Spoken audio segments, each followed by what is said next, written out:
Hello and welcome to the Brutal Iron Gym podcast, where our goal is to cut through the BS and deliver the brutal truth about topics related to health and happiness. So today's topic is a trainer education, and we're going to discuss how to train with limited equipment. So we've talked about this probably too many times, that my hope is that these personal trainer podcasts are helpful for personal trainers, but then also there's a ton of lessons that people who are not trainers can also take away. And my point in that is a lot of people write their own programming, so they would in a sense be their own trainer. And then there's a lot of good information for people just to kind of hear and see behind the scenes kind of stuff. So I'm hoping that people who are not trainers still find value in these podcasts. I would do them even if you didn't, just because I think personal trainers themselves need to have these type of resources available, and I don't think enough are. But I do hope it kind of benefits everybody. So this is something that, obviously if you're a trainer, training with limited equipment can be a trouble and give you a problem. And then obviously if you're running your own workouts, if you have limited equipment, that can be a challenge as well. So the two things we're going to kind of look at here are limited equipment in terms of exactly what it sounds like. You don't have access to a lot of equipment. But then also limited equipment in terms of training in a very busy gym. So the gym has a ton of equipment, it's just there's a million people and you can't access everything that you want. So how do you train yourself or train a client whenever you don't have the access to everything? So what do you do when it's crowded and everything is limited? So we're going to go through both scenarios. I'm going to give some helpful hints that I think have helped me in the past, helped other trainers I consult with, and then hopefully give you guys some great ideas that you can take and run with, okay? So the first example we're going to have is kind of limited equipment in actual definition of those kind of words. Like you don't have a lot of stuff available. So this would be, for myself, like I have trained clients out of their houses before. So when I first started personal training, I would train out of a small high school gym, and it was pretty good equipment. They had enough stuff.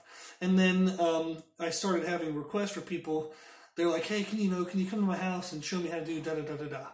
And I would take like a set of power block dumbbells, which were like adjustable dumbbells you could take just in my trunk of my car. So I bought 90-pound dumbbells. Actually, I should technically say my parents bought them for me, so thank you, parents, as a gift. But I got 90-pound adjustable dumbbells, and I think I took like a yoga mat with me, and that was about it. So, and I'd put that in the trunk of my car. I'd drive to people's houses and train them with what equipment they had, and then also with those adjustable dumbbells. And if we found we could create like a really good workout out of, say, 5, 10, and 15-pound dumbbells, if it's like a stay-at-home mom, I would tell them to go to Walmart and get those dumbbells. So whenever I was doing that at that time, internet was not, I'm going to sound ridiculously old, but no one would have came to mind to go like Amazon and buy dumbbells, like online. So we had to tell people to go to Walmart. But that would be the idea. So I trained them, we put together a routine, figure out what was the minimum stuff that they might need. They would go buy it and then be able to do it. So the other examples I've had is working with online clients. So I've had online clients before where they train out of like a home gym, and literally, like I've had people, they're like, I have a squat rack, I have barbell and plates and a bench. Can you make me a powerlifter? Or can you make me a bodybuilder? Or can you make me, super fit so that way I can look good for the summer? And out of a barbell, racks, plates, and a bench, you can actually do that. Like, I beat the shit out of clients and had great freaking workouts with that stuff. So sometimes having what would be perceived as limited equipment actually makes things easier, because what I found to be a fun focus point was I would have them learn maybe a library of 12 to 16 really good exercises. And they mastered the technique of those. And then we would change up things with like different intensity techniques, different workout structures. So for example, intensity techniques is like drop sets, run the rack, rest, pause, stuff like that. Or we do structures where maybe for a little while they do push-pull legs, and the other, like, and then they'd all of a sudden do upper body, lower body. Then we'd split it up into like bro splits. You know, it'd be like chest and back one day, shoulders and arms another day, legs another day. We would just change up the structures and change up the intensity techniques. Meanwhile, they got to use these freaking awesome exercises that they perfected. So one of the mistakes I made when I was younger was everything I read in magazines was variety, variety, variety. Make sure you never do the same thing twice. And it's helped me immensely as a trainer by knowing like thousands of exercises. But when I was younger, I didn't really perfect anything. I kind of, you know, do this kind of variation of a dumbbell press, and since I can't repeat that, I had to move to another variation, and I was never really perfecting my form much. So it just took years of cycling through the variety to eventually get my form really good. So what I've found now, when I have new people to the gym, I don't introduce a shit ton of new stuff all the time. We introduce the most basic stuff, the most helpful stuff, and let them perfect that. So sometimes what can be seen as a limitation in equipment actually might be a benefit to some people. Okay, so one of the things we just mentioned was when you do have limited equipment, okay, when you don't have a lot of pieces of equipment available to you, that will limit, or at least perception-wise, it's going to limit your exercise variations or exercise selection. Okay, you don't think you'll have enough exercises to kind of pick through to create a program. And yes, you can, and yes, you will. So YouTube is freaking awesome for that resource. Is you can type in like variations of barbell rows. And there's 3 like right away that I can think of that I use all the time. But there's another, you know, probably 5 or 8 that are out there. Like you can do pendlay rows, you can do dead stop rows, you can do touch and go rows, you can do bodybuilder style rows where the person's more uprighted. There's a whole bunch of stuff. So, and with all of those, with each of those, you can apply different intensity techniques. So with each one, like say you have 3 types of rows that you know how to do. Let's go with a bodybuilder type barbell row, which is where they'll be in a bent over barbell position. Okay, bent over barbell row position. They're going to take the bar from kind of like 2 or 3 inches below the kneecap and pull it up into their lower belly. They're going to have no body momentum pretty much. It's just going to be a nice controlled contraction. So we'll call that bodybuilder rows. Then we're going to have let's call them pendlay rows, which is a barbell bent over row where you're bent over almost where your upper back's parallel to the floor. And the plates on the bar are going to tap the floor in between every rep. And that makes sure that you stay in a more bent over position. But again, there's not much more body momentum. You're just going to tap the floor, come up and get a good squeeze with the back, tap the floor, and by tapping the floor, make sure you don't upright too much. So that's pendlay rows. Then we have what I call powerlifting rows, which is where your bar starts and stops off the floor and you almost get like the start of a conventional deadlift. You get a little bit of leg drive into bringing the bar off the first couple inches of the floor. Then you pull the bar really hard into your lower belly and get a great barbell, a back contraction. And that's an overloaded form of barbell rows. So pendlay rows would be the most strict, most limited in what weight you can handle. Barbell rows are going to be a mediumly weighted variation.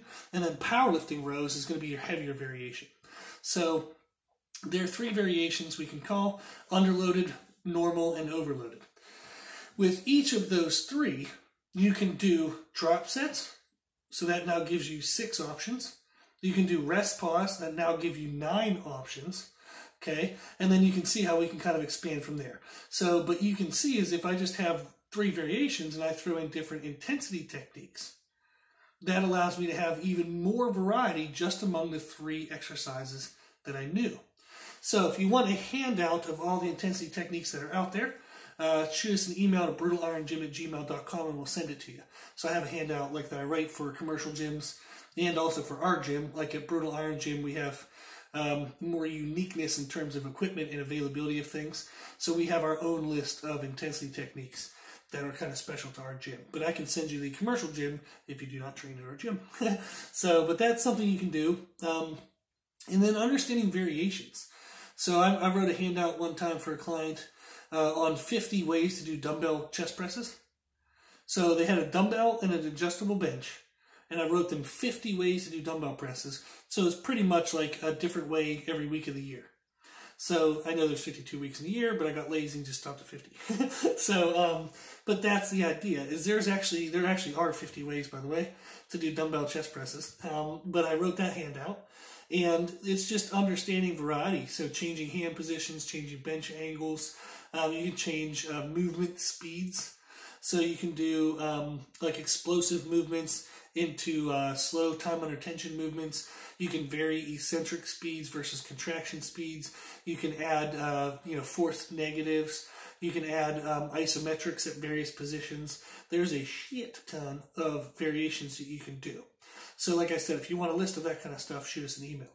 So that's one thing you can do, is just change up your intensity techniques, change up your exercise variation. So, or execution variation, I guess maybe you should say, because you're not varying the exercise, you're staying within the single exercise. So say dumbbell chest press, but you're going to vary the way that you execute them.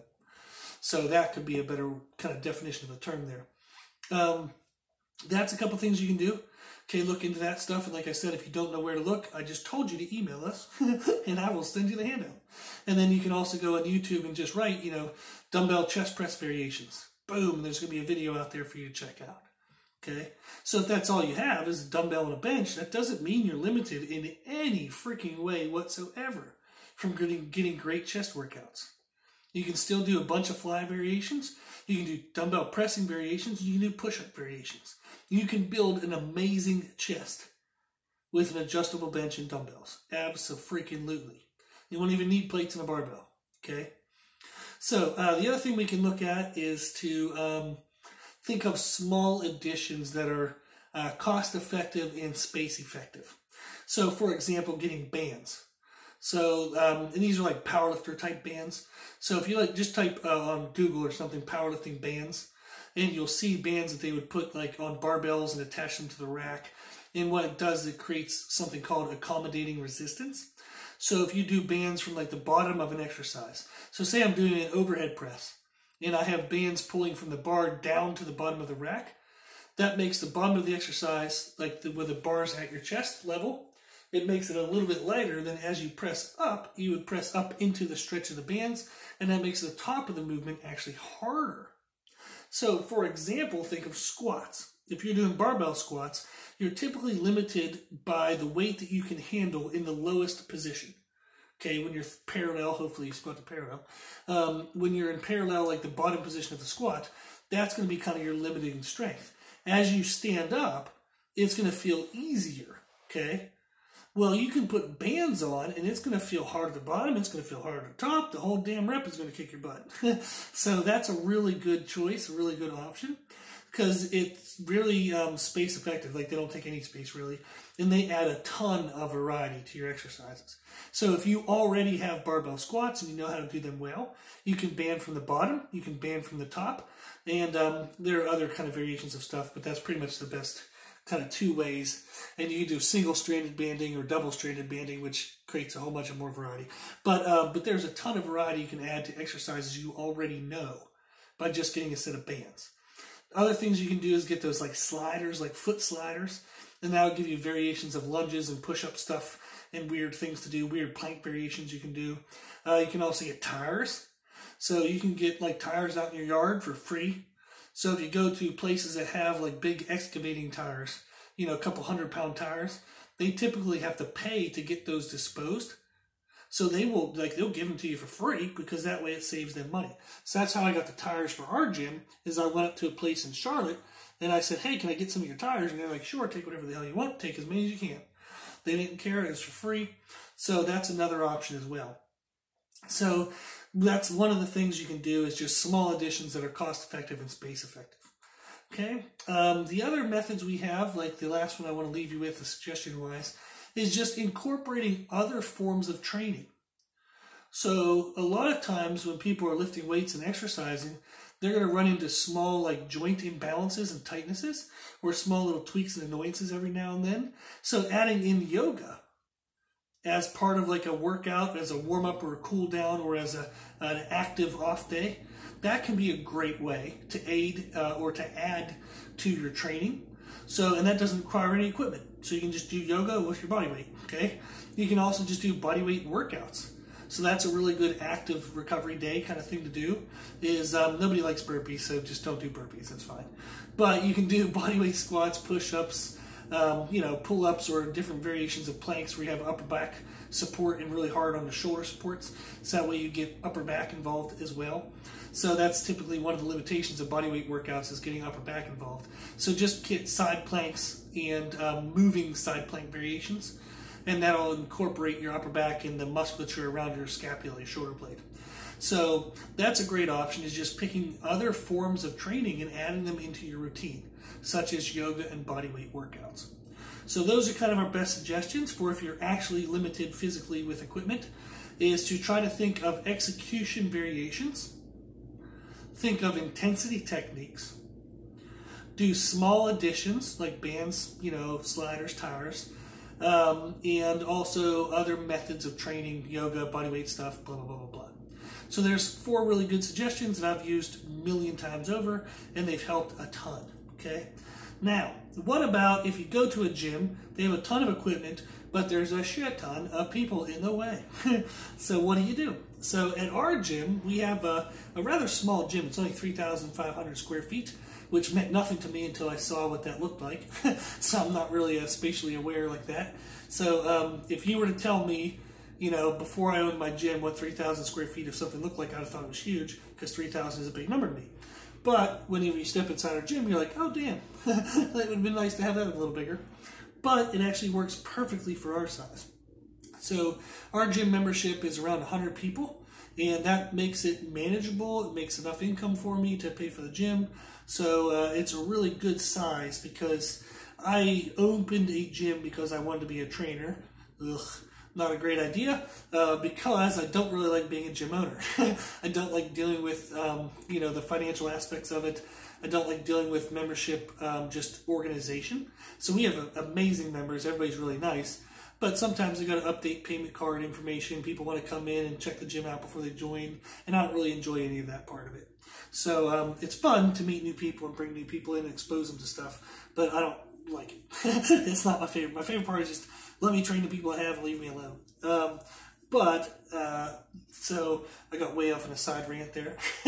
So if you are in a busy gym, okay, and there's a lot of people around, and it limits what you can get access to with your clients, I'm going to give you a couple tips. So our first thing we have is to set up camp. So find some kind of multi-functional piece of equipment and set up right there and take over. So for example, in our gym, we have 4 squat racks available, and we actually have portable racks, so it makes a 5th station if we need it, and we can take that station actually outside if we want. But out of a 3,500 square foot gym, we have 5 squatting stations or squat rack station options, which is actually the most in the entire town. And some of the other gyms have like 10,000 members, and we have more racks than they do. But so what I would do is, if I know I have a client coming in at say 5 o'clock, I'll walk out around 4:45, 4:50.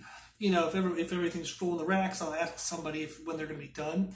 And typically they're going to be done in the next 10 to 20 minutes.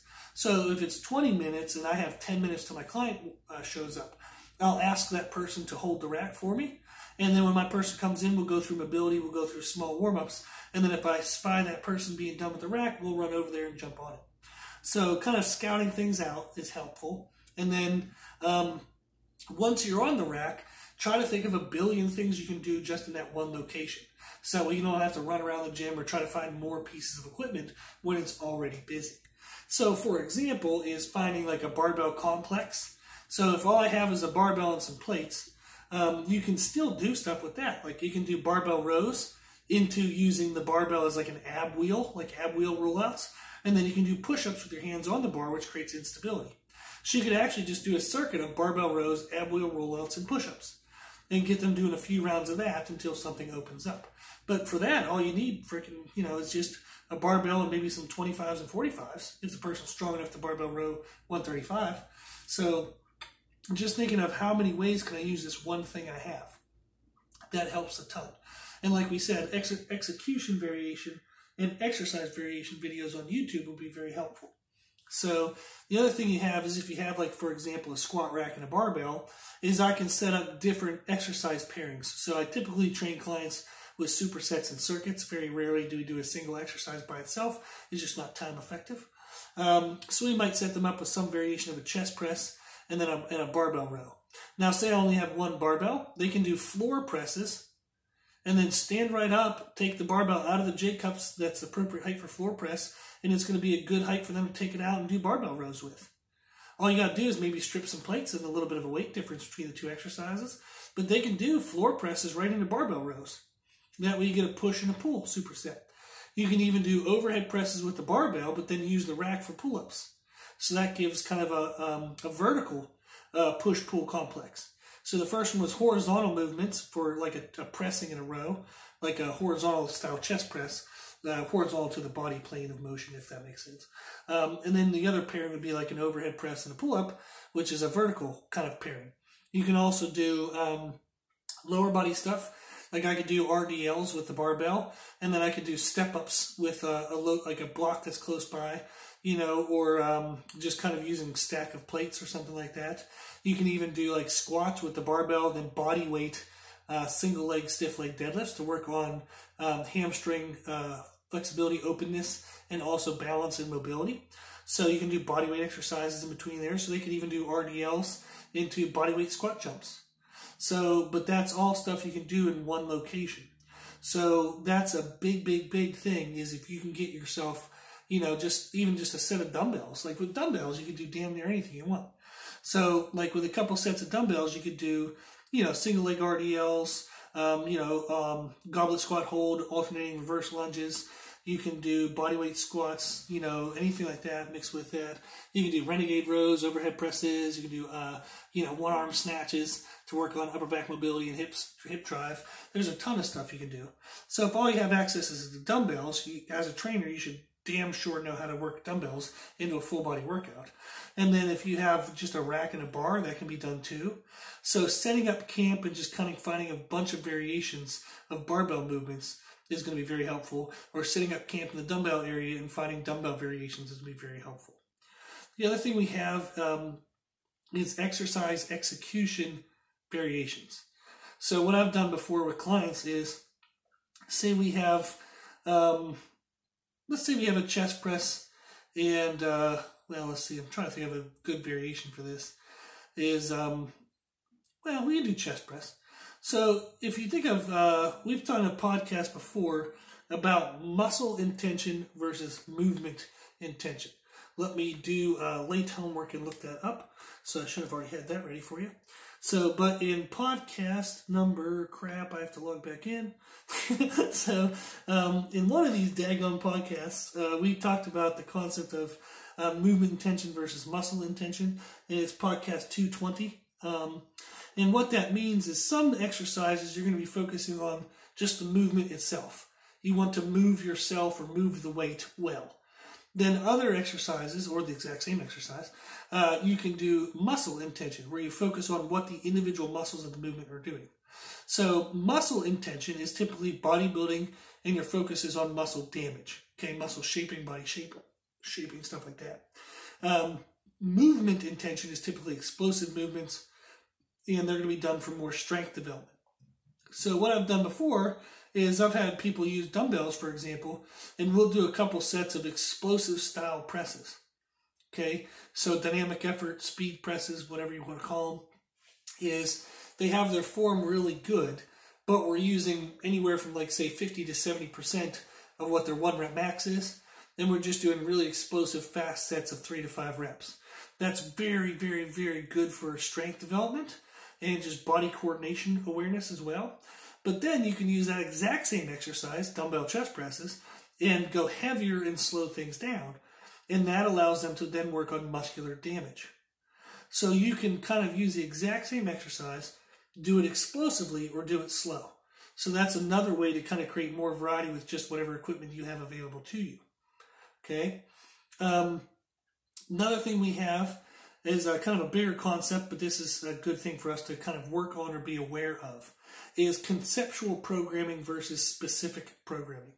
So if you're a trainer who does specific programming, So you have a client coming in, you're like, we're going to do barbell squats, then we're going to do leg press, then we're going to do leg extensions and leg curls. Well, you're screwed in a busy gym because you might not have access to all of that stuff exactly when you want it. So that is an example of specific programming. Instead, you should do conceptual programming. Ask yourself, what does the barbell squats do?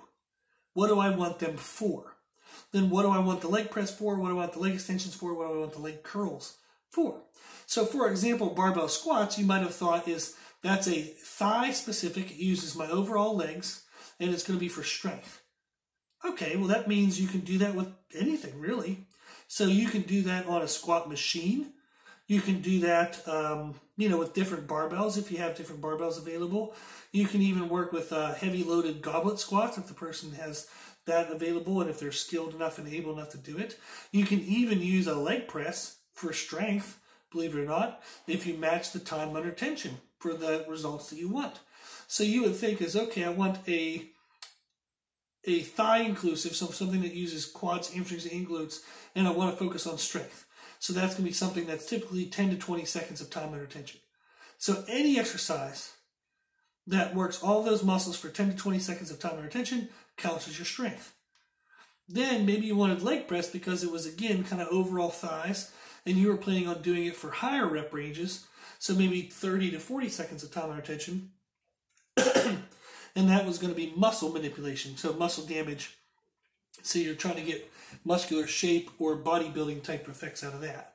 Well, just because you don't have the leg press doesn't mean you can't still do that.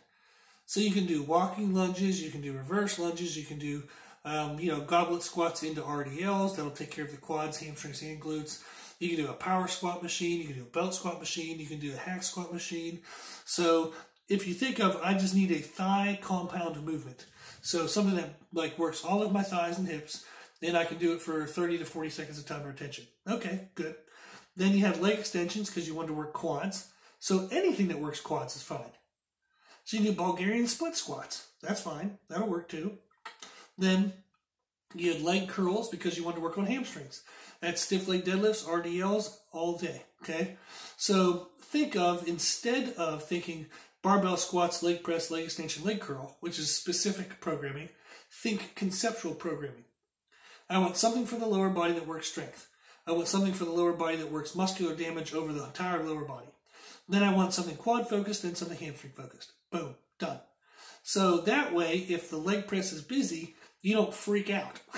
You can move to something else that fits what the leg press was meant to do for you. So that's the idea. Another thing that can really help is conceptual programming versus specific programming. Okay? So hopefully this gave you some ideas on how to train yourself or train clients when you have limited equipment. So real fast run through was we talked about execution variations. So know how to do the same exercise in a bunch of different ways. Like we said, that 50 ways to do dumbbell presses. Think of intensity techniques, drop sets, rest pauses, run the rack, a bunch of different stuff you can do with the same exercise. You can do small additions that are cost effective and space effective, bands, sliders, tires, etc. You can also use other methods of training like yoga, bodyweight workouts, blah, blah, blah, blah, blah. So like we said, you can also set up camp to find one space in the gym and find a million variations of exercises you can do within that one space. You can do exercise execution variances, so explosive movements into more muscular-based controlled movements, all with the same exercise, the same equipment. Then think of conceptual programming versus specific programming. So that way you can make sure you get in what you needed to get in, even if you don't have the specific thing you needed or wanted to get it in with. Okay, cool. So hopefully this was helpful. We do offer trainer consultation services, and people love that, and I've had a lot of fun doing that. So if you're a trainer and you would like to do like a phone call and then have me send you stuff based on the equipment you have available and the environment you have and the knowledge you have, I can help you with that. Okay, that is a service, so there is a charge, but it's definitely offered, and we've had people ask, so I want to tell you that it actually is available. So, but that's something cool. So if you're thinking about that, if you're interested in that, shoot us an email at brutaliron@gmail.com. We can help you become the best trainer with what you have available, okay? And help you share resources that you can learn with like we used to learn. Cool. Okay, so hopefully you like this information. You can find more from us on Instagram, Facebook, and Twitter at Brutal Iron Gym. Also, if you like the podcast, please share it with family and friends. Please, please, please. The more people we help, the happier the world will be. And if you have any questions, feedback, or suggestions, we'd love to hear from you. This podcast is for you, so we want to know what you want to learn about. And you can tell us at our email